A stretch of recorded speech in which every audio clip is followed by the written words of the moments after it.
wa Tanzania na nikupongeza wewe kwa kuja, na unajisikiaje kufika hapa na tukio hili kwa mara ya kwanza?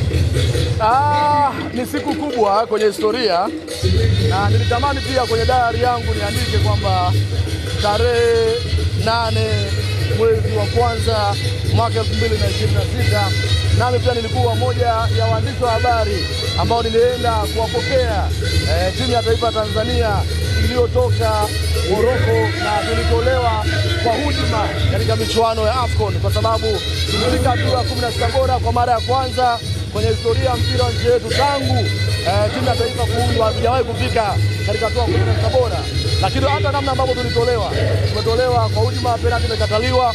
Kwa utaona inatupa hamasa kwamba timu yetu ilikuwa strong na ilikuwa inazungumzwa zaidi, na mpaka sasa hivi tumeacha gumzo.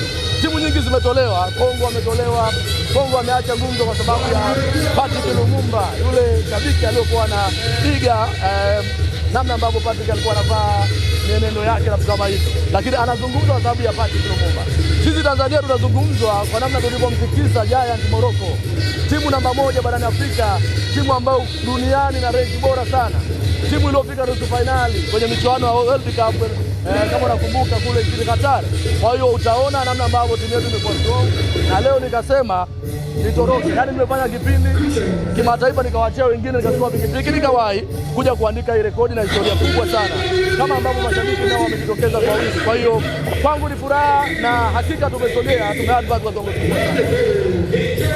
Tukiachilia na Taifa Stars, sasa kumekuwa kuna maneno mengi kwamba pengine wekundu wa Msimbazi Simba wanaweza wakawachana na Neo Maema na Jean Charles Ahoua. Mzee wa Free wewe ni mkongwe katika haya mambo, hizo taarifa zina ukweli? Mbona mmekimbia kwenye masuala hayo? Leo nilijua ni timu ya taifa. Sisi tumeshazungumza taifa, ni mazungumza sana kidogo hivyo. Yaani kidogo hivyo ndugu zangu. Tutazungumza sana taifa ndani. Oya, mbona kidogo sana? Yaani nitegemea mtasema hamasa milioni ngapi ndugu zangu? Vipi? Zina ukweli hizo taarifa? Naam? Hizo taarifa zina ukweli? Bana, Neo Maema ni kweli anaachwa. Taarifa ambazo zipo kwenye vyanzo ni kwamba Neo Maema alikuwa na mkataba wa mkopo wa mwaka 1 na Simba, na Neo Maema analipwa pesa nyingi kuliko mchezaji yoyote wa Simba. Mkwala anapokea kama milioni 23. Hakuna mchezaji ambaye analipwa fedha nyingi mshahara kama Neo Maema. Mwamba anakula milioni 50 kitu kwa mwezi. Lakini ukiangalia tangu ametua ndani ya Simba nusu msimu, Neo Maema katika huo mshahara anaokula, je, anaulipa uwanjani? Ukiniuliza mimi nitakwambia haulipi. Kwa sababu ukisema labda kimataifa kidogo alionyesha, okay, Simba hawajafika vizuri bado, hawako nafasi nzuri mpaka sasa kimataifa, lakini pia hata kwenye ligi Neo Maema hapati nafasi ya kwanza, anacheza dakika chache sana. So mchezaji aliyotoka Mamelodi Sundowns, Mamelodi hadi kubali kwanza kuachia. Sikia bana, Mamelodi ukikupa mchezaji kwa mkopo, unajua huyo ameshatumika, kama kasha la pipi. Ushatafuna pipi, umetupa kasha. Kwa hiyo Mamelodi walichokifanya walikuwa wanampa tu, kwa sababu Mamelodi ni washindani wa Simba. Mamelodi ni washindani wa Simba na washindani wa Yanga. Hawezi kukupa mchezaji krimu, mchezaji wa maana. So Neo Maema amefeli, ameshindwa kuonyesha. Anawekwa benchi na kina Mutale brother. Simba amefikiria kuachana naye ili kuongeza mchezaji mwingine katika dirisha dogo.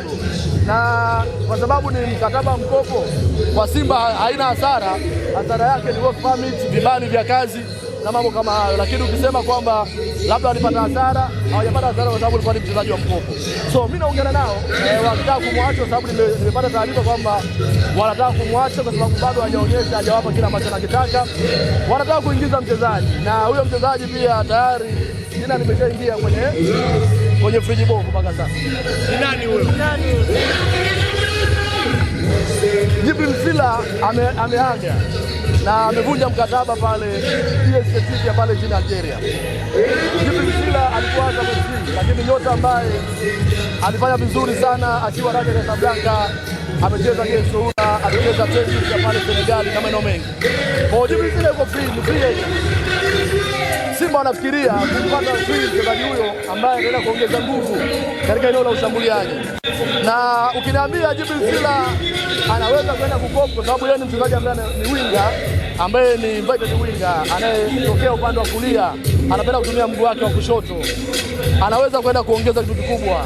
Simba anafahamu amewafunga Simba ama wafunga Yanga katika nyakati tofauti, lakini ni mchezaji mwenye kasi na ana maarifa katika eneo la mwisho. Kwa hiyo Mutale pia anazungumzwa kwamba kocha anawatazama kwenye hii mechi ya leo ya Azam, lakini pia kama watafanikiwa kwenda fainali anataka kumtazama mechi ya Yanga. Ikitokea Mutale pia hajashawishi, anaweza akamwacha. Kwa hiyo Djibril ni mmoja wa wachezaji ambao wanawindwa kwa sasa kwa sababu ni free agent na mazungumzo yamekwisha anza, ili aweze kaende kuongeza nguvu. Anaweza kucheza eneo la winga, pia anaweza kucheza kama namba 10. Kwa hiyo ni jina ambalo mpaka sasa hivi liko sokoni. Wanamzungumza Chuku anaweza kuwa kwenye kikosi cha Simba. Wewe kama Vijibofu tunakuamini sana katika mambo haya ya usajili, hilo lina ukweli? Singida wameanza mazungumzo na nyota aliwafanya kitu kibaya sana Young Africans, Uchizi Vuga. Singida wanamtaka Uchizi Vuga kwa sababu eneo lao la kiungo tayari wamechukuliwa na Maro Kamara, lakini Morris Chuku anacheza vizuri namba 6, namba 8, namba 4, namba 5, na ni mchezaji ambaye alishuka chini akaonyesha ubora wao. Simba wameangalia uwezekano wa kumpata kwa sababu walikuwa wanahusishwa pia na Diomande wa Singida Black Stars ili kwenda kutumika pale ndani ya Simba Sports Club pamoja na Chama, lakini kwa sasa wamehamisha nguvu kumtaka Morris Chuku kwa sababu ni versatile player. Morris anaweza kucheza namba 8, namba 6, namba 4 na namba 5 in very perfect way, lakini pia ana haiba ya ukapteni, ni commanding defender, ni commanding captain. So naona taarifa nimezipokea kwamba wanamtaka Morris Chuku, lakini Singida wanachotaka ni mzigo. Yaani Singida ni timu ambayo inaweza ikauza wachezaji 70% na bado wakawa na wachezaji wazuri, hawajai kufeli. Wewe niambie, aliondoka hata baada Singida hajatereka pale, aliondoka Jonathan Soa, wameleta Mwafu, lakini kila Chama wameenda kwa bala pale, kina Maruf Chake walifanya nzuri, kina Diomande wale pale, kina Elvis Rupia. Kwa hiyo Singida wana watu ambao wanajua wachezaji wazuri, lakini pia Soa vipo kutoa pesa mfukoni. So kwangu hata kama Morris Chuku ataenda Simba, Singida bado hawezi wakashtua zaidi, wanaweza wakaenda sokoni na wakapata zaidi ya Morris Chuku. Basi tuhamie kwenye mechi ya leo, Simba dhidi ya Azam FC. Wako unaionaje mechi ya leo, Simba dhidi ya Azam FC? Hii ni mechi ya kisasi, dabi ya Mzizima ndani ya Mapinduzi Amani pale. Hii mechi inampa nafasi kubwa sana Simba leo, nampa nafasi kubwa sana Simba hii mechi. Timu kama Simba kufungwa mara 2 na Azam FC ni fedhea, ni aibu. Huwezi ukafungwa kwenye ligi alafu ukafungwa na kwenye kombe la Mapinduzi. Simba alifungwa na Azam FC kwenye ligi, akifungwa tena ina maana Simba anagawa sana utamu kwa Azam, kwa Yanga, atakuwa anakimbilia wapi? Lakini nikiangalia squad eneo la wachezaji, Simba kwa sasa wachezaji wao wengi bora wako tayari pale Zanzibar. Tayari wana aina ya wachezaji wa kila aina pale. Wana Jonathan Soa ameshafika pale, Mukwala Desa ameshafika pale, na Janjan wao ameshafika pale, Elim Panzo ameshafika pale. Ukiangalia maeneo yote yamekamilika. Zaidi ni eneo la goalkeeping ambaye ndio kuna changamoto. Hussein Abel najua atakaa pale, lakini Rushid Doku yupo, Shamu Karabu yupo. Eneo la kushoto pale Anthony Mligo yupo, Nabi Kamara yupo, Alassima Odokante yupo. Yaani Bajamiri Sabo yupo, Mpanzu, Mutale, Nio Maema huyo. Simba amekamilika. Kwa hiyo hawana cha kujisingizia, hawana kisingizio. Hii mechi leo Steven Becker anataka kutumia wachezaji wake ili waone. Steven Becker anataka kutumia kikosi chake vizuri ili ajue apate mwanga kuelekea mechi yake bila Faransa tarehe 23. Hii ndio mechi ambayo itampa mwanga kwamba wachezaji gani ambao wanapaswa kuendelea kubaki ndani ya Simba, wachezaji gani wanapaswa kukatwa. Kwa hiyo leo wachezaji watajituma na naamini kila mchezaji atakayepewa nafasi anaonyesha maradufu kwa sababu kocha mpya anakocha anatamani kuweza kukata wachezaji kipindi cha dirisha. Kwa kila mchezaji anataka kuingia kwenye mfumo wa kocha. Ndio atapewa nafasi, kina Jonathan Soa tutawaona, kina Mukwala Desa tutawaona, pengine tutamuona Bajamiri, tutamuona Aua. Nafikiri Simba na nafasi kubwa kwa sababu wachezaji wao wengi wapo tofauti na Azam. Msaje Mwekenda yupo, Sopo yupo, Alidi Nado yupo, Faisal yupo. Unaona bana, ukiangalia Bako Msindo yupo, Zuberi bonge moja la kipa, yaani kwenye ligi yetu kwa sasa golikipa bora kabisa mzawa Zuberi Foba. Kwa hiyo hayupo kama kwa Simba tushinda hii game ya kwao, labda wajumbe wao. Sisi wameisha